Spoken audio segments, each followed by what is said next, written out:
de titres pis tout, mais en agence, il y a comme un trip en ce moment, c'est que les gens se donnent des titres, c'est justement pas directeur, pas... c'est genre, comment c'est quoi je t'avais dit en anglais?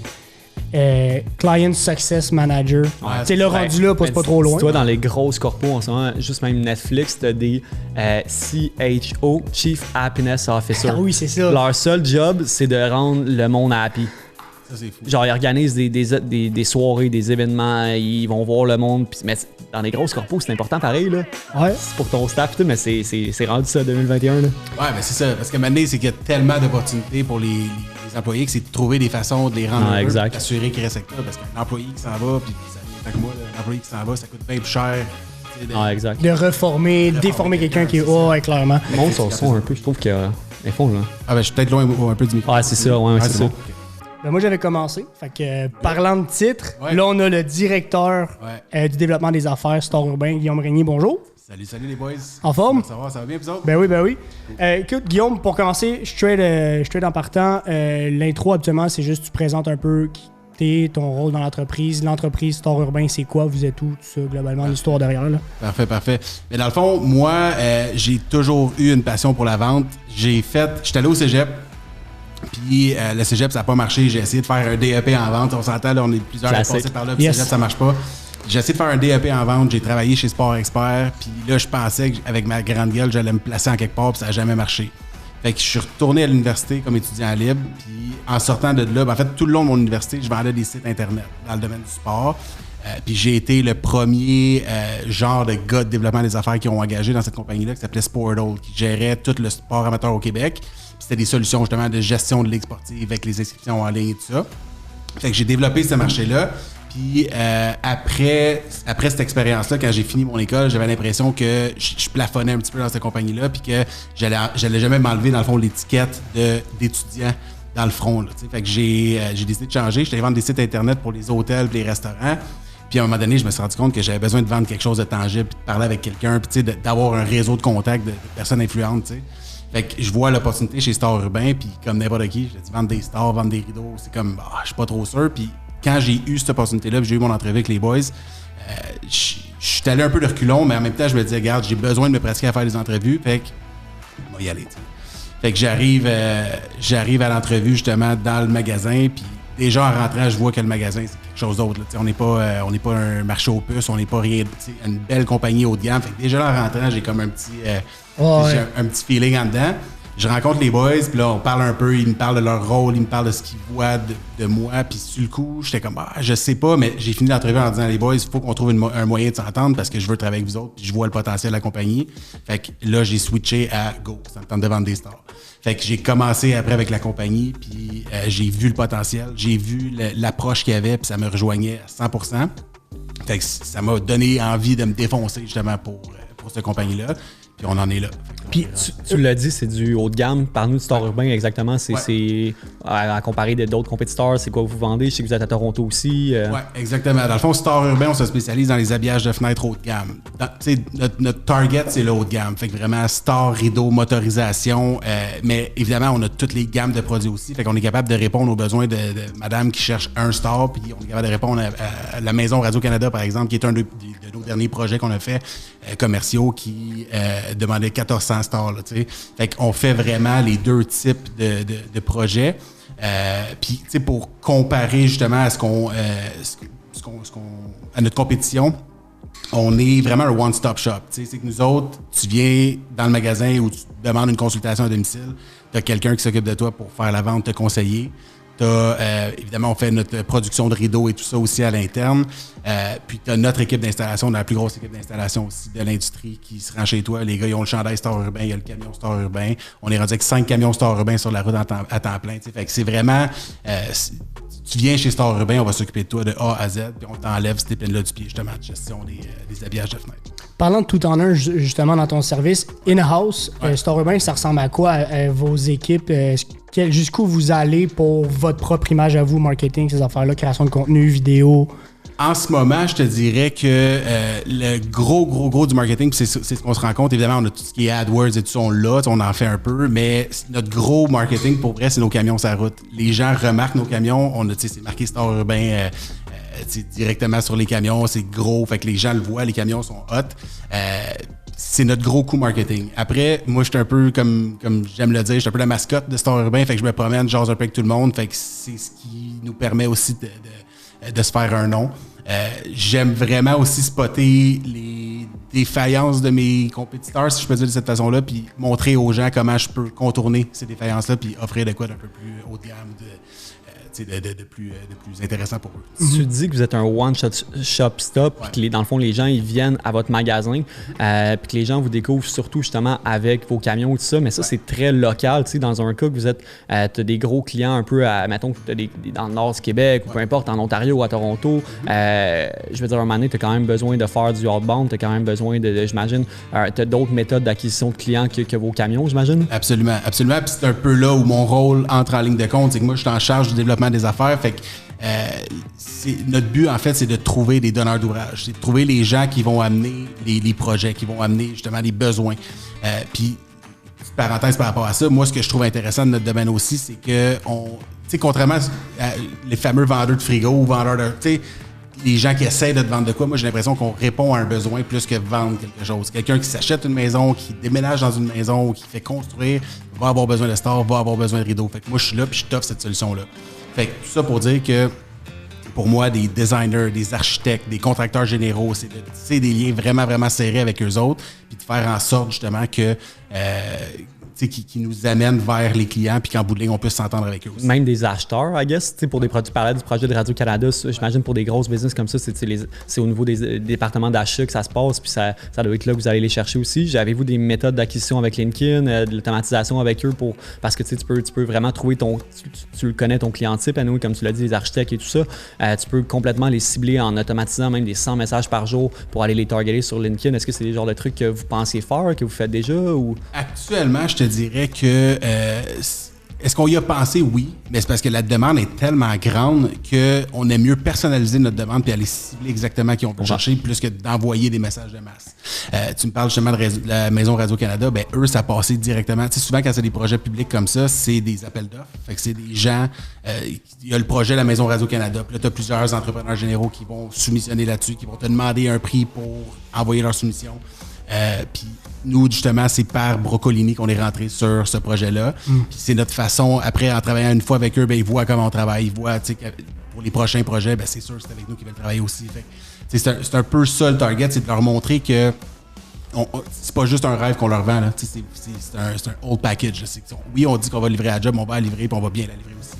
Fait que c'est ça qui fait la différence. T'sais. Puis je te dirais que ce qui nous permet vraiment de se démarquer actuellement, c'est qu'on est une jeune équipe dans une industrie un peu plus vieillissante. T'sais, c'est qu'on amène notre nouvelle vision. Puis le monde qui dit justement c'est des stars, mais moi dans ma tête, c'est pas juste des stars, c'est des stars, c'est cool, c'est un beau produit. C'est des choses auxquelles les gens pensent pas, mais qui va vraiment amener du cachet à une maison, qui va amener du cachet à un projet, puis surtout qui va protéger tes meubles, protéger tes planchers. Fait que c'est vraiment important de bien penser. C'est la culture que j'essaie d'inculquer justement au monde avec qui je travaille. En termes de stratégie du développement des affaires de Star Urbain, ton focus, tu le mets-tu plus sur la relation, comme on vient de dire, business à business, ou il y a quand même une grosse partie de ça, business à client directement, tous les gens qui sont résidentiels, là? Je te dirais que moi, ma façon de travailler, puis ça, c'est super personnel à moi, mais moi, souvent, je me book un meeting le matin, puis après ça, j'appelle ça mon terrain de jeu. Fait que je me book mon meeting à 8 h le matin, je suis avec un designer, un architecte, un projet, quelque chose, je m'en vais là, puis après ça, c'est mon terrain de jeu pour la journée. Fait que je me promène dans les environs, je trouve des maisons en construction, je débarque, je parle avec le contracteur général. Des fois, je parle avec le client directement. Phase one, comme ça. Ben, moi, c'est le même que je travaille, tu sais, puis je débarque, je suis là, je suis en face de toi, j'ai mon laser dans les mains, puis hey, je suis là. T'es in person, là, faites-vous des cold calls un peu, faites-vous tout le temps, ouais, c'est ça, exact. Nice. Non, là, on s'entend bien. Là. Ben, c'est ça. On va faire un live. C'est ça, ça me dérange pas. Moi, je suis prête. Là. Mais j'aime ça, faire du cold call. Puis j'en ai tellement fait dans ma vie que, tu sais, moi, je suis un peu. J'adore Jordan Belfort. Là. Yeah. OK. Ouais. Yes. Puis, tu sais, j'écoute beaucoup de ses vidéos. Puis, il y a un de ses vidéos où il parle de 4 étapes, justement, de ta conscience. Puis il y en a un où il dit t'es inconsciemment incompétent. Fait que tu sais pas que t'es incompétent. Deuxième étape, t'es consciemment incompétent. Tu sais que t'es pas capable. Puis après ça, il parle justement de inconsciemment compétent. De consciemment compétent. Fait que dans le fond, il faut que tu y penses avant d'être capable de temps-là. Puis la dernière étape, c'est inconsciemment compétent. Fait que sans y penser, tu le fais. Puis l'exemple qu'il donne, c'est d'attacher tes souliers. Tu sais, quand t'es petit, il faut que tu apprennes comment. Puis à un moment donné, c'est comme, hey, tu peux le faire dans le dos, tu peux le faire n'importe comment. Mais moi, le cold call, je me suis arrangé pour que ça devienne, je suis inconsciemment compétent. T'sais, fait que j'y pense même pas, je prends mon téléphone, j'appelle. Des fois, je vais me tromper, mais je raccroche, je rappelle un autre, je repars. Puis je veux qu'on prenne quand même un petit 5 minutes là, avant d'aller plus loin parce que je veux qu'on parle de cold call vu que c'est un peu mal vu un peu partout. Moins aux États-Unis, je te dirais, mais au Québec, les gens, on dirait qu'ils n'aiment pas trop ça. Moi, quand j'ai commencé en sortant de l'école, j'étais chez Groupon puis on avait été formé par des psychologues pour les cold calls, justement. Puis honnêtement, le monde au début sont stressés, ils sont nerveux, ils pensent que ça fonctionne pas. Mais comme tu dis, un moment donné, ça devient c'est inconscient. Au début, je pogne mon sel, je compose un numéro, puis je pogne n'importe qui au téléphone, je vais arriver à de quoi, tu vas passer, tu vas arriver au decision maker, puis tu vas pouvoir faire de quoi. Puis c'est quoi ton approche que toi, tu as personnellement, pas nécessairement juste avec Star Urbain, mais comment tu l'abordes, le cold call en tant que tel? Écoute, je me suis fait dire non pas mal plus souvent qu'à mon tour. Puis je te dirais que jusqu'au jour où j'ai commencé à travailler pour Star Urbain, puis je vais t'expliquer pourquoi après. C'est que moi, dans le fond, quand mettons, je retourne en arrière, je vendais des sites Internet. C'est sûr, j'appelle quelqu'un, il a déjà son site Internet. Je l'appelle, puis je dis, hey, je vais te le rehausser ton site Internet. Mais le gars, il y a d'autres dépenses, il y a d'autres. Fait que souvent, je me faisais dire, écoute, non, j'ai pas l'argent pour ça. Fait que là, c'était du cold call où je me pratiquais, je me faisais dire non. Puis dans mon optique ou comment je le voyais dans ce temps-là, c'était de me dire, chaque non est un pourcentage de mon oui. Fait que tu sais, c'était une façon de le voir positivement. Fait qu'à chaque fois que j'avais un non, je suis comme, bon, ben je me rapproche de mon prochain oui. Tu savais, exemple, que pour avoir un oui, ça te prenait 100 calls. Ben, au final, tu savais qu'il fallait que tu en fasses 100, puis à un moment donné, tu allais l'avoir. C'est ça. Ben écoute, ça m'en pris. Non, mais on s'entend, là, mais ça dépend des industries, là. Fait que... Ça, exact. Mais tu sais, puis je le voyais jamais comme une défaite. Puis à la limite, des fois, pour vrai, je raccroche, puis je sac, là, puis je ris en même temps, parce que j'étais nul à chier. Tu sais, ça n'a pas bien été, puis c'est pas grave, je repasse sur un autre, puis regarde, là, je le rappellerai dans 2 mois, puis il s'en souviendra plus que je l'ai rappelé. Tu sais, fait que c'est juste une game de toujours se tenir à jour puis de parler avec le monde. Chez Star Urbain, ce qui est différent, tu sais, je vais pas appeler, je vais pas prendre le bottin téléphonique puis je vais appeler les clients chez eux, mais je vais appeler une designer puis je vais dire, écoute, tu sais que t'as des habillages de fenêtres à faire, tu sais que t'as des rideaux à faire, mais moi, je peux t'aider avec ça, tu sais, puis pas de cette façon-là, mais tu comprends un peu l'essence du message, puis c'est de leur expliquer comme quoi, je veux t'aider, j'ai les meilleurs prix, j'ai le meilleur service, pourquoi tu ferais pas affaire? T'es moins dans le close, mais plus dans ta relation d'affaires pour après développer qu'eux, ils t'amènent du client, en fait. Là, exactement. Le vibe doit être un peu meilleur dans le call, là. Ah oui, absolument. Puis tu sais, moi, je les appelle, puis je dis, bon, ben tu travailles avec telle compagnie, parfait, je les ai moins chers, puis j'ai un meilleur service. Pourquoi tu travailles pas avec moi? Fait que tu sais, c'est un peu, j'ai le whole package derrière moi. Puis ça m'amène aussi à te parler d'un point que je trouve, c'est que dans le développement des affaires, je pense qu'il y a une grosse partie de naïveté. Puis je suis probablement le gars le plus naïf que vous avez vu de votre vie. Tu sais, moi, si tu me dis que le star, qu'un star, c'est la 8e merveille du monde, va te croire. Je suis ce gars-là. Puis quand j'y crois, je fais croire le monde comme moi. Fait, quand t'es convaincu, t'es convaincant. C'est exactement ça. Puis tu sais, tu me montres 2 stars, là, puis tu me dis que celui-là est meilleur que celui-là, ben je vais te pousser celui-là pas mal plus que l'autre. T'sais. Après, c'est une question de perception et tout ça, mais c'est de faire comprendre aux gens que hey, c'est pas juste un star. Puis les designers, je dis designer, mais ça peut être contracteur général, architecte, peu importe, exact. Mais quand tu leur fais comprendre que c'est pas juste un star puis que hey, tu peux racheter de la valeur à ce projet-là en faisant telle affaire, ben là, tu leur allumes une cloche. Fait que moi, c'est tout le temps dans cette optique-là, justement, que je vais le faire. Puis justement, je dis pas, je te vends des stars, je vais gérer ton projet de star. On parlait du Victor, justement, le condo ici à Bel-Air à côté. C'est le même, je l'ai approché. Je dis, regarde, là, tu vas avoir besoin de stars dans tout ton building. Les gens vont avoir besoin de stars. Ben, là, tu as besoin d'une compagnie qui va te le gérer de A à Z, mais super bien, tu sais. Puis qui va penser pour toi, qui va penser justement à qu'est-ce qui va dans tel endroit. Penser au exemple super banal, tu sais, souvent j'arrive sur des projets, ils n'ont pas pensé aux stars, les fenêtres ouvrent par en dedans, tu n'as pas assez de place pour l'installer. Tu sais, de réfléchir pré-construction à des trucs comme ça, c'est primordial, tu sais. C'est ça ma job. Dans un projet comme ça, qu'on pourrait dire qu'il est un petit peu plus haut value, justement, à quel point dans ton pattern, dans ton flow, tu as les compétences, comme on vient de dire, en cold call, mais même en vente et tout ça, à quel point le high value de l'image de Star Urbain aide dans le close, de faire comme, puis check nous, tu sais, comme check le brand awareness qu'on fait, l'image qu'on projette. Je pense que c'est la cerise sur le sundae, selon moi, plus que le service, parce que la personne là-bas, pour elle, puis il y a peut-être que j'ai pas raison, mais moi j'ai l'impression que la personne s'en fout un peu, mais que c'est juste comme, puis pour elle, peut-être je me trompe, mais si tu y offres le service, si tu lui dis que ses délais vont être moins courts, après ça, l'image que tu as un char rose avec une tête de clown sur le top, c'est le commercial ou résidentiel. Exactement. Peu importe, même le résidentiel, tu dirais que c'est le même pattern? Mais On s'entend, là, tu sais, je parle du char rose avec une Oui, non, ça on va pas là, là. Mais ce que je veux dire, c'est que si tu es capable de faire comprendre à ton client que le service que tu vas y offrir, il n'y a personne d'autre qui va y offrir, puis les délais, puis l'attention. Souvent, c'est ça aussi, c'est l'attention que tu vas accorder à son projet. Si tu es capable de faire comprendre qu'il n'y a personne d'autre qui va en accorder autant, souvent, c'est là que ça se passe. Là. C'est là qu'il y a une connexion qui se fait. Puis souvent, c'est du longue haleine. T'sais, moi, pour rentrer justement avec le Victor, tu me parles du Victor, ça a été long. T'sais. Moi, je connaissais Éric Chartier, justement de chez Sportall, de ma compagnie de OK, ouais. Par Georges, on essaie de se plugger sur des projets, ça marche pas trop. Je sais qu'il y a le Victor qui s'en vient, puis à un moment donné, je rentre dans le top. Là, on part. Fait que, ça a pris un genre de 6, 7, 8 mois de relationship building, genre de trouver une façon de développer cette relation-là pour créer ce lien de confiance-là avec lui pour qu'à un moment donné, il dise, ben oui, on veut travailler avec toi pour ce projet-là. Ah, mais quand même, 6 mois pour quoi? 36 condos, 4 penthouses? C'est quand même pas pire.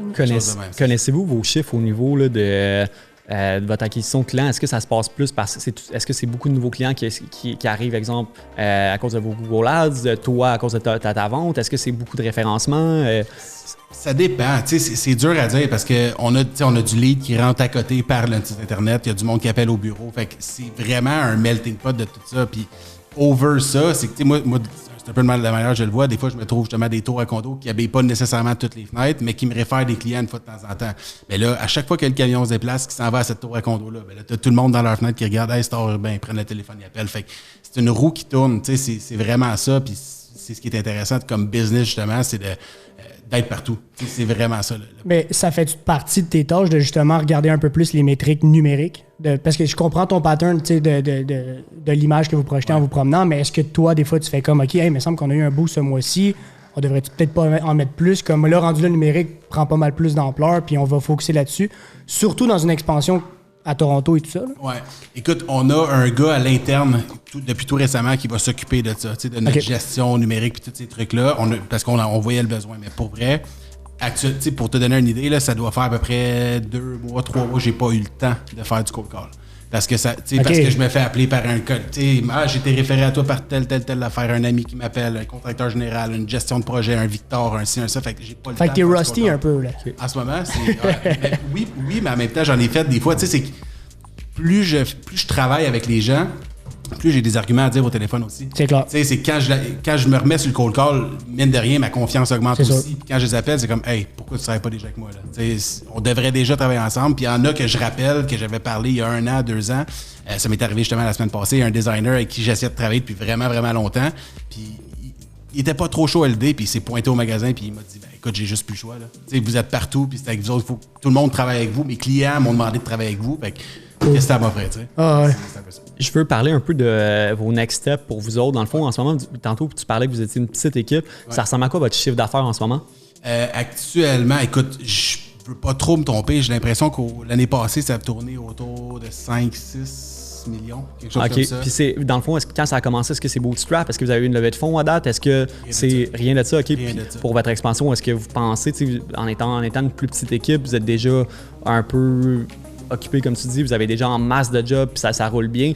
Pour l'expansion, aller un peu plus loin à Toronto, développer d'autres secteurs, est-ce que vous voyez peut-être une levée de fonds plus tard? Est-ce que pour engager plus? Et comment vous voyez ça? Honnêtement, c'est que ça va, même principe, ça va tellement bien qu'en ce moment, on n'a pas besoin de ça. T'sais, ça va super, super bien. Puis justement, à Toronto, on ouvre en partenariat avec les Maisons Corbeil, qui ont leur Home Society justement à North York, c'est genre en banlieue de Toronto, c'est pas directement à Toronto. Puis on a notre magasin dans le Home Society. Fait que déjà là, il y a un achalandage qui va se faire organiquement. Fait que pour commencer, ça va être ça. Puis après, moi, c'est sûr que je vais avoir du business dev à faire là-bas aussi. Mais chaque chose en son temps. Puis en ce moment, on a du monde qui part d'ici, qui vont aller gérer là-bas. Fait qu'on préférait justement engager ici pour former la relève ici, puis qu'il y a des gens déjà formés qui s'en allaient là-bas pour partir la business. Cold call en anglais? Ah ouais, pas trop avec ça. Nice. Ah ouais, OK. Versatile en plus. Je te dirais même qu'en anglais, ils sont plus réceptifs, je trouve. En général. Là. Mais moi, ce que je me suis fait dire, parce que je me suis informé aussi sur le marché, il faut pas que ça paraisse trop que tu viens du Québec. Yeah. Mais moi, j'en ai fait un peu à Vancouver il y a 1 an, disons. Là. Okay. Puis je te dirais que j'étais obligé de me mettre en private. Là. Mets-toi pas avec le numéro de Montréal parce que oublie ça, ils répondront pas. Là. C'est ça, exact. Puis nous, on a pris une autre ligne justement de Toronto. Exact, ouais. Quand je vais appeler pour du monde de Toronto, ben, ça va être ça. Puis je vais aller passer du temps là-bas aussi pour me promener sur le terrain. Mais dis-toi aussi qu'il y a beaucoup de monde de Toronto qui font des investissements ici à Montréal. Fait que moi, j'en ai des clients à qui tu sais, du monde à qui j'ai parlé qui ont acheté une dizaine de condos ici puis qui me disent « Hey, by the way, je suis en train de me faire construire à Toronto. Fait que quand tu seras rendu là, appelle-moi puis on va commencer là. » Là, tu rentres là. Après ça, tu rentres là. Après ça, tu rentres là. T'sais, fait que c'est un peu ça aussi. C'est un peu un effet boule de neige, là, quand ça passe à Rage. Comment ça se passe au niveau de la gestion des actifs, passifs et tout ça? J'imagine que oui, vous faites beaucoup de revenus, mais vous avez quand même, j'imagine, beaucoup d'actifs en termes de store, en termes de liquidité. Ben, en fait, nous, c'est que du sur-mesure. C'est que du sur-mesure. Okay. Fait que, dans le fond, on travaille avec 20 fournisseurs différents, puis quand on passe nos commandes, ben, ils nous font ça sur mesure. Fait que moi, je passe ma commande, j'ai besoin d'un store de 98, 5.8, whatever. Ben, le store arrive, il est 98, 5.8, puis je m'en vais l'installer. Là où on garde du stock, c'est plus au niveau des rideaux. Fait qu'on a notre atelier de couture à l'interne, puis ça, on garde justement des tissus qui sont en demande, bon, on les garde en stock. Fait que, tu sais, au niveau des stocks, c'est surtout des petites pièces de remplacement, des moteurs, des manettes, ça, c'est notre stock qu'on garde. Fait que oui, il y a un certain inventaire là-dedans, mais des stores en tant que tel, il n'y en a pas tant que ça, là, tu sais. En termes de rentabilité, un petit peu plus dans le core business, tu parles que vous avez vos propres couturières et tout. À quel point ça a joué sur la marge, je veux pas? Ben écoute, c'est sûr que c'est un gros game changer. Puis non seulement au niveau de la marge, mais au niveau des délais de livraison. Okay. Au début, on faisait affaire justement avec les mêmes couturières qui étaient à l'externe. Puis à un moment donné, on s'est rendu compte qu'on représentait probablement 95% de leur chiffre d'affaires. Fait que c'était juste comme naturel qu'ils viennent travailler avec nous directement. Puis non seulement au niveau des délais, mais au niveau des contrôles de qualité aussi. Puis de dire, bon, ben, hey, j'ai un client super VIP, puis j'ai eu ce contrat-là parce que j'ai dit que j'y sortirais dans 2 jours. Fait que on glisse en 2, puis on est à côté, puis on peut jaser. C'est une synergie aussi qui ne s'achète pas, là, tu sais. Fait que ça, dans l'industrie, on est pas mal les seuls à avoir ça, là, à l'interne. Cool. Tu disais que tu étais comme un peu la mascotte tantôt. Ouais. Mais c'est cool parce qu'en plus, vous avez, on en parlait un peu avant le podcast, vous avez eu des gros clients, il y a quand même eu des gens reconnus, des sportifs de haut niveau, peu importe. Est-ce que même à ce niveau-là, vous pourriez prévoir d'avoir vraiment un vrai porte-parole qui a déjà fait faire affaire avec vous puis qui pourrait vous représenter à plus grande échelle, un peu plus pan-canadien si on veut? Là? Ben, c'est sûr que ça pourrait être quelque chose d'intéressant, honnêtement. Là, on y a pensé, on se l'est demandé, est-ce qu'on fait ça? Puis comme je te dis, en ce moment, c'est ça va. Puis pour vrai, c'est rien de prétentieux, mais c'est que ça va tellement bien que ça pourrait pas nécessairement aller mieux. Je sais pas si tu comprends, ouais. C'est que on veut pas non plus être trop overloadé. Tu pourrais pas aller plus vite anyway. Là. C'est ça, exact. On est déjà à vitesse maximale, là, tu sais. Fait que puis oui, on veut que ça rentre, puis on veut continuer à en avoir, puis don't get me wrong là-dessus, mais de faire un trop gros boom, alors qu'il y a plein d'autres choses qui se trament en arrière, ça pourrait justement, on pourrait se tirer une balle dans le pied. C'est plus quand ça va stagner ou quoi que ce soit, que votre croissance va pas être pareil, que là, vous allez peut-être y penser plus sérieusement. Ou qu'on va ramasser un gros deal qui va nous permettre de doubler nos effectifs et qu'on va être capable de répondre à la demande. Parce que, tu sais, je pense que ça peut être un couteau à double tranchant aussi, là. Tu pognes quelqu'un, puis là, il y a plein de monde qui t'appelle, puis t'es plus capable de répondre à la demande, ou ton service n'est plus aussi haut de gamme qu'il l'était. Fait que c'est là où je trouve qu'il y a quand même une ligne à tirer, là. Ça serait qui ou quoi ton client de rêve que tu voudrais faire? Genre, comme t'es comme, OK, je voudrais faire, mettons, le Centre Bell. Là. Nous, c'était un peu notre rêve qu'on voulait travailler avec le Canadien, mais est-ce que toi, personnellement, ou même l'entreprise, vous avez déjà parlé de comme faire ce client-là, on le veut? Là? Ben écoute... Ouais, la Radio-Canada, c'est déjà c'est gros, on s'entend, là, exact. Il y en a de la vitre là-dedans. Là. Ben oui, c'est ça, c'est un gros cube de verre. C'est un beau gros projet, mais tu sais, un client en tant que tel, ça serait dur à dire, mais c'est toutes les firmes d'architectes, toutes les firmes de design, puis tu sais, tous ceux qu'on a réussi à entrer dans la famille, là, que j'aime appeler aussi, mais ils ont tous compris pourquoi il fallait qu'ils rentrent là. Fait que c'est de trouver, justement, il y en a que j'essaie d'appeler puis qui sont fermés puis qui veulent pas, mais à un moment donné, je vais trouver une switch puis je vais trouver une façon de les faire rentrer dans le game, puis fait que j'ai pas une personne en particulier, tu sais. Mais mettons, on parle de vitres, puis on parle de mesures excessives, de hauteur Dubaï, ça serait éventuellement un plan? On y a pensé. Okay. On y a pensé pour vrai, là. Avant Toronto, justement, on en avait jasé vite. Est-ce que ça pourrait être une bonne option, whatever. Puis je pense que oui, mais je pense que Toronto, c'est un beau premier pas pour essayer de voir, est-ce qu'on regarde de gérer 2 villes. Exact. Juste même l'aspect anglophone aussi, là. C'est ça. Exact. Puis, c'est à 45 minutes d'avion, puis c'est la même devise, même fuseau horaire. Fait que c'était comme une façon pour nous, justement, d'essayer une autre ville en même temps de rouler. Parce que je pense que peu importe ce qui arrive avec ce business-là, Montréal va toujours rester comme le cœur de la business, parce qu'on est en train de vraiment se faire un nom solide ici. Mais c'est d'essayer de voir ce qu'on regarde, de le faire rouler aussi bien Montréal en ayant une autre ville. Puis là, après, si ça marche à Toronto, ben là, sky is the limit. Là, j'imagine qu'il y a un de tes challenges aussi, veux pas, après tout ce qu'on a appris en 2020 là, par rapport au COVID et tout. Le fait d'avoir d'un emplacement physique. Ouais. Pour vous, c'est nécessaire. Surtout à Toronto, vous avez décidé d'avoir un local. Ouais. Si vous continuez votre expansion, à quel point tu vas vouloir répéter ce pattern-là puis pas juste virer avec des commandes en ligne, mettons? Ben écoute, je pense que ce qui fait qu'on est bon comme on l'est, là, c'est c'est super personnalisé. Fait que la commande en ligne, le gros danger de ça, c'est que monsieur, madame, tout le monde va prendre son tape, puis il va mettre sa mesure, puis il va commander le store, il ne bâchera pas. Fait que ça ne représente plus nécessairement l'image que Store Urbain veut représenter. Fait que est-ce que éventuellement on va pas vendre en ligne peut-être? Peut-être qu'on va vendre en ligne du stock, mais moi je pense que, puis c'est mon opinion encore une fois, mais je pense que le core business doit rester personnel, doit rester, je vais sur place, je te conseille tes trucs, je regarde ta fenêtre puis je te dis c'est ça que ça te prend là. Mais tu sais, dans le fond, je le vois un peu comme votre magasin, c'est un genre de showroom parce que justement, vous n'avez pas nécessairement d'inventaire, c'est tout sur mesure. Tu sais, quand un des podcasts, on a parlé de Frank & Oak, qui eux, ils avaient viré leur branding en showroom, en fait, que les gens pouvaient aller essayer le linge, pouvaient aller essayer les grandeurs et tout ça. Mais après, les commandes, c'était passé online. Mais tu sais, vous, c'est un peu la même chose. Au final, tu sais, les gens, ils viennent au magasin, peut-être qu'ils n'achètent pas sur le moment, mais tu sais, ils viennent voir votre stock, ils viennent voir ce que vous avez sur mesure. Puis après, peut-être qu'ils passent même la commande par téléphone au pire. Là. Oui, puis je te dirais qu'à partir du moment où ils viennent en magasin, ils comprennent ce qu'on peut faire pour eux. Tu sais, c'est que souvent, c'est comme, pourquoi j'irais là à la place d'aller dans un autre magasin, tu sais? Puis quand ils viennent en magasin, puis qu'ils ouvrent nos tiroirs, puis qu'ils voient les échantillons qu'on a, puis qu'ils voient le look du magasin aussi, ça parle beaucoup. Tu sais, le look du magasin, ça parle beaucoup. Puis à partir de ce moment-là, ben oui, ils peuvent le passer au téléphone, mais souvent, ils ont aimé le service qu'ils ont reçu, puis la personne qui les a servis en magasin va prendre rendez-vous avec lui, puis va aller chez eux prendre des mesures. Parce qu'il n'y a pas une job qu'on vend sans avoir pris les mesures préalablement. T'sais. Fait que c'est sûr que c'est un service ultra personnalisé. C'est de faire le mix entre le technique présentiel puis l'image que vous projetez, parce que, sans faire de mauvais jeu de mots, vous avez quand même une belle vitrine. Avec le magasin. Oui, exactement. Puis tu sais, tu parles justement que on a notre showroom, puis c'est un peu, on n'a pas de stock, whatever, mais on a aussi notre entrepôt. Okay. C'est comme notre bureau chef. Là. On est à Saint-Laurent, puis c'est un gros entrepôt. Les camions partent de là le matin. Notre équipe d'installation part de là. C'est là que les commandes rentrent aussi. Fait qu'il y a quand même une bonne équipe de logistique aussi là en arrière pour gérer les commandes. Puis ça s'en va là. Puis ça va dans tel camion. Fait qu'il y a tout ça aussi qui Puis tu m'avais dit Toronto aussi, ça va partir aussi de Saint-Laurent pour les commandes à Toronto. Exact. Okay. Pour commencer, puis on va avoir un runner justement là, qui va faire la route entre Montréal et Toronto pour commencer. Je comprends pourquoi pas Dubaï tout de suite. C'est ça, exactement. Fait que c'est de l'essayer, c'est de voir comment il va s'adapter aussi. Là. Fait que c'est ça qui va être intéressant. Puis pour ceux qui nous écoutent depuis tantôt puis qui ne connaissent pas Store Urbain puis qui n'ont pas eu le temps de faire des recherches, l'adresse à Montréal, c'est où? C'est 1384 rue Notre-Dame-Ouest. Fait que c'est juste à côté de l'ETS. Il y a le métro, il y a l'épicerie. Là, on est tout près de là. C'est Prime Spot, juste en bas du Sandbell. Cool. OK, nice. Très cool. Ouais, on est très bien situé. Là, puis on a pignon sur rue aussi. Fait que ça, c'est bien aussi. Moi, j'avais une dernière question pour toi qui est un peu plus rêveur peut-être. C'est quoi le big picture, genre de la situation parfaite qui arrive avec Store Urbain, mettons, dans les 2, 3, 5 prochaines années?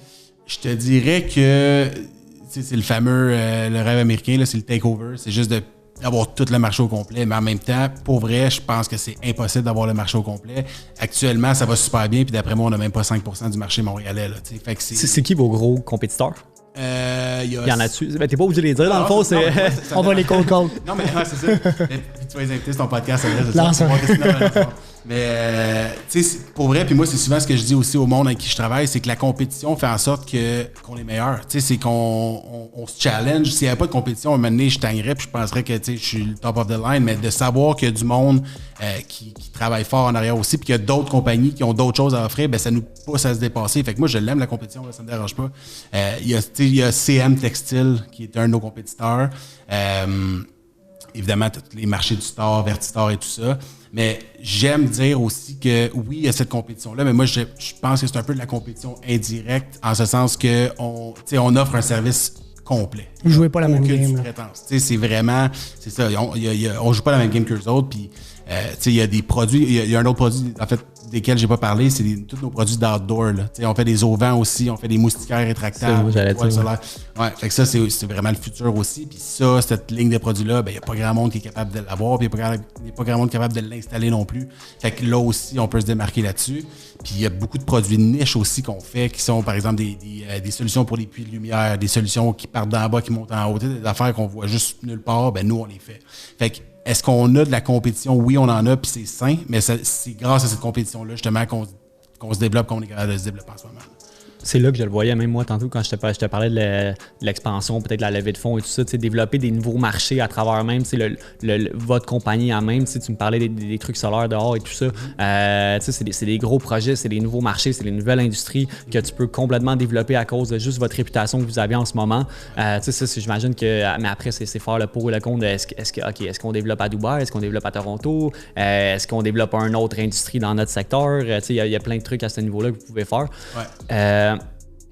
Juste pour répondre justement à ça, je pense qu'on se le cachera pas, la domotique, c'est quelque chose qui est extrêmement présent et qui l'est de plus en plus. Très curieux d'avoir ton avis là-dessus, justement, sur la domotique peut-être un peu plus old school, puis le smart home plus accessible d'aujourd'hui. Pour vrai, c'est hot, la domotique. Là. C'est malade ce que tu peux faire maintenant. Tu peux quasiment parler avec ta maison, fait que t'es plus jamais tout seul, là, finalement. Fait que c'est ça qui est hot. Puis honnêtement, on le voit, ce marché-là. Vous l'avez intégré, vous? On travaille beaucoup avec des gens de domotique. C'est que les gens de domotique font la lumière, font le son, font aussi. Pour la motorisation aussi, j'imagine, pour vous. Exact, c'est ça. Puis il y en a beaucoup. Il y a certaines compagnies de domotique, justement, avec lesquelles je travaille en partenariat qui veulent juste pas s'occuper des stores parce que c'est complexe, s'occuper des stores. C'est super précis. Puis tu peux te tromper d'un 1/8 de pouce, puis ta job est scrap. Là, fait qu'il y a des gens qui préfèrent faire le système de domotique au complet, puis nous envoyer les stores après, puis on s'en occupe. T'sais. Est-ce que tu parlais de 0-5 ans? Est-ce qu'à un moment donné, c'est pas un service qu'on va ajouter justement à notre offre, peut-être, de faire la domotique complète puis de dire, on s'occupe de ta maison, on fait tes stores, oui, mais on fait aussi tout ce qui vient avec. Là, est-ce que ça se fait en ce moment de dire, exemple, Hey Alexa, ferme mes stores? Oui, absolument. Ça se fait? OK. Absolument. Vous le faites ou.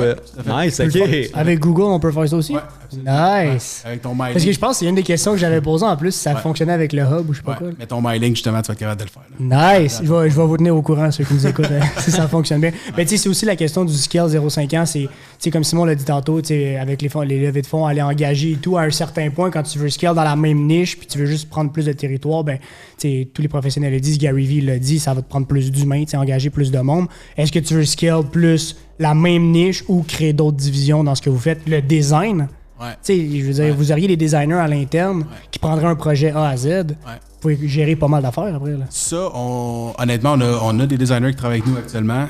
Puis, oui, c'est un avenue qu'on a étudié. Puis, pour vrai, on ne ferme vraiment pas la porte à ça. On revient toujours un peu au même point où on est tellement occupé que nos designers qui travaillent avec nous sont aussi représentants. Fait que, oui, ils sont designers, mais ils ont tellement de jobs qu'ils n'ont pas le temps de prendre un projet au complet. Je te dirais, certains diraient par rapport à ça, je vais automatiser le plus que je peux le service qu'on offre déjà pour aller développer l'autre. Mais là, tu as ton point de dire, je veux garder la qualité de mon service. Exactement. Un à un. C'est ça. Puis c'est ce qui nous distingue. Moi, j'ai l'impression, justement, j'ai pas fait le calcul exact, mais j'ai comparé grosso modo le panier moyen de quand je suis rentré dans la compagnie. Puis, c'est oui, peut-être un peu de moi, mais beaucoup du reste de la compagnie puis de l'équipe avec qui je travaille, parce qu'on est une équipe de fous, là, pour vrai, c'est vraiment hot. Mais, c'est une belle synergie d'équipe, puis le panier moyen a dû doubler ou tripler depuis. Nice. Fait que, ça, c'est intéressant aussi de voir que de plus en plus, on a des gros projets. Puis, avant, on s'excitait pour un 2, un 3, un 4 000$, puis là, c'est rendu, c'est quasiment rendu des petites ventes pour nous autres. Fait que c'est ça qui est cool, c'est de voir l'évolution, puis de voir aussi que tout le monde évolue ensemble, qu'il n'y a pas un qui est au-dessus d'un autre, puis je parle à mes boss comme je te parle en ce moment, puis c'est vraiment une belle équipe. Là. Moi, le matin, je me lève, puis j'ai hâte d'aller voir mon équipe. Ça, c'est cool. Moi, j'avais peut-être une autre question par rapport plus à la vente en général. Tu étais complètement là-dedans, cold call, en personne, relations d'affaires et tout ça. C'est quoi ton opinion? Même tantôt, avant le podcast, tu disais même que tu changeais pratiquement ton titre pour donner un feeling différemment selon si c'est dans le commercial, résidentiel. C'est quoi ton opinion de la vente en 2021? Qu'est-ce qui a changé? C'est quoi ton approche plus globale à ce niveau-là? Tu vois, moi, ce que j'aime dire, puis c'est vraiment ce que j'ai dans la tête aussi, là, c'est que la vente, selon moi, c'est 90% de la relation, 5% de la technique, puis 5% de variables incontrôlables. T'sais, le gars, il est-tu de bonne humeur, il pleut-tu dehors? Fait que, selon moi, c'est 90% de la relation. Fait que j'ai dans ma tête, puis ça se fait automatiquement, mais j'ai une règle des 30 premières secondes, des 5 premières minutes, puis après ça, la glace est cassée. Fait que pour moi, ça prend 5 minutes avant d'avoir la confiance de quelqu'un. Dans les 30 premières secondes, il faut que tu sois capable de faire, selon moi, il faut que tu sois capable de faire en sorte qu'il t'écoute. Après ça, dans les dans l'autre 4 minutes et demie, c'est d'y montrer pourquoi il t'écoute puis d'y confirmer. Puis après le 5 minutes, ben là tu l'as. Si au bout de 5 minutes, il t'écoute encore, ben là, do your thing, ça. T'es rendu. Il y a eu de l'objection avant. Au niveau du close, trouves-tu que ça a un peu changé? Avant, je trouve que le close était vraiment pushy, t'essayais de vraiment closer comme à tout prix. Puis maintenant, j'ai l'impression que surtout en vente, les gens, ils vont pas nécessairement essayer de le closer tout de suite, mais justement, ils vont plus aller pour la relation. Puis ils vont comme donner le feel comme c'est pas grave si on te prend pas comme client, mais tu gardes la bonne relation. Puis au pire, le client, il va revenir vers toi une semaine après parce qu'il s'est vraiment rendu compte que t'étais la meilleure option. Là. Ben écoute, moi j'ai. Tu sais, puis encore là, c'est super humblement que je dis ça, mais je me considère quand même comme un closer. J'aime ça, finir ma vente, puis justement de partir du meeting, puis avoir réglé, une entente, puis c'est réglé. Parce que je veux pas donner le temps justement au client d'aller voir ailleurs. Fait que c'est de trouver une façon de, hey, tu sais, qu'est-ce qu'on fait pour s'entendre aujourd'hui? Qu'est-ce qui manque? De trouver une façon de l'amener à regarde, même si tu vas voir ailleurs, tu trouveras pas meilleur service, tu trouveras pas le meilleur prix. Il faut que tu travailles avec nous autres. Fait que qu'est-ce qu'on fait pour s'entendre? C'est sûr qu'il y a des gros projets qui me prennent 2, 3, 4 mois, mais c'est à chaque conversation que j'ai avec ces clients-là, c'est de rajouter un point justement puis de dire bon ben parfait, ok, on va travailler avec Guillaume, Puis c'est justement de chaque objection tu le flippes ailleurs puis exact. Puis la transparence, puis on a parlé justement que vous êtes une business qui est très transparente, mais pour moi c'est super important aussi. Puis quand j'ai pas la réponse, je vais pas faker que je l'ai là, je vais aller la chercher puis je vais pas dire que je n'ai pas la réponse là. Puis je pense que ça il y a beaucoup de gens ou de clients avec qui j'ai parlé ou avec qui j'ai travaillé qui m'ont dit bon ben telle personne m'a dit ça puis je le sais personnellement que c'est pas vrai puis je suis comme mais la personne n'aurait pas dû vous dire ça parce que c'est pas vrai. Puis je trouve que ça fait en sorte justement que tu gagnes la confiance du client parce que ce que tu lui dis, c'est vrai. Puis tu sais que ce que tu lui diras pas, ou en fait quand tu vas dire que tu le sais pas, ben tu le sais pas. Fait que c'est là où je trouve que quand je te parle de relations aussi, là, ben c'est tout ça, là, c'est relations de confiance. Moi, ça m'est déjà arrivé, il y a des clients qui rentrent dans le magasin, puis je leur demande quelles chaussures ils portent, puis c'est quoi votre grandeur de souliers, faire rire un peu, partir, détendre l'atmosphère un peu, puis sans nécessairement parce que les autres, ça vient de faire un achat, mais détendre l'atmosphère un peu, une petite bouteille d'eau, puis après ça, là, on part, puis là, on a du fun, puis leur montrer toutes les options, pour passer le temps qu'il faut avec eux. C'est là où ça va. Mettons qu'on y va justement straight to the point, droit au but. Je vais faire le sandwich psychologique, bonne nouvelle, mauvaise nouvelle, bonne nouvelle. Là, on est rendu à la mauvaise nouvelle. Je veux savoir qu'est-ce qui, selon toi, serait un point que vraiment vous auriez besoin de plus exploiter. Tu sais, quelque chose que c'est comme, on a peut-être une petite lacune là-dessus, puis tu finis avec une bonne nouvelle, de comment tu réglerais ça? C'est une bonne question, honnêtement. Tout va bien. Non, mais pour vrai, on est un peu... tu sais, puis encore là, c'est loin d'être catastrophique, mais on est un peu victime de notre succès. Tu sais, c'est comme je te disais tantôt, c'est que ça va super vite. Là. Fait que des fois, tu sais, c'est de respecter ce qu'on dit aux clients, puis évidemment, l'erreur est humaine. Ça nous arrive d'arriver sur une job, on va en faire une petite erreur, puis là, il faut ramener le stop, il faut le tailler. Puis, tu sais, je te dirais que notre lacune se retrouve peut-être là, tu sais, d'avoir des systèmes, justement, plus de perfectionnement de nos techniques, de gestion, de big picture de la compagnie. Tu sais, juste de bien... Ça va amplifier avec l'arrivée à Toronto, ça. Ben oui, ça c'est sûr. Tu as la pression sur les épaules, là. Complètement. Mais tu sais, moi, mon département, c'est là où je me considère vraiment chanceux parce que j'en vois, tu sais, je vois mes collègues aussi dans les gestion des opérations, puis justement, pour ne pas le nommer, Derek, là, qui est notre gars de gestion des opérations, écoute, c'est une machine, le gars, puis il doit travailler 150 heures par semaine, puis il veut mettre ça droit, mais lui, justement, il voit le potentiel, puis il sait où sont les lacunes. Il est victime de ton succet, en fait. Là. C'est toi qui amènes des clients, puis lui, il est débordé après. Là. C'est un peu ça, tu sais. Fait que justement... Lâche pas, Derek. Ah, c'est ça. Écoute, c'est une perle, là, ce gars-là. C'est vraiment on est chanceux de l'avoir. Puis honnêtement, on est chanceux d'avoir tout le monde en compagnie. C'est cool, ouais. C'est cool aussi que...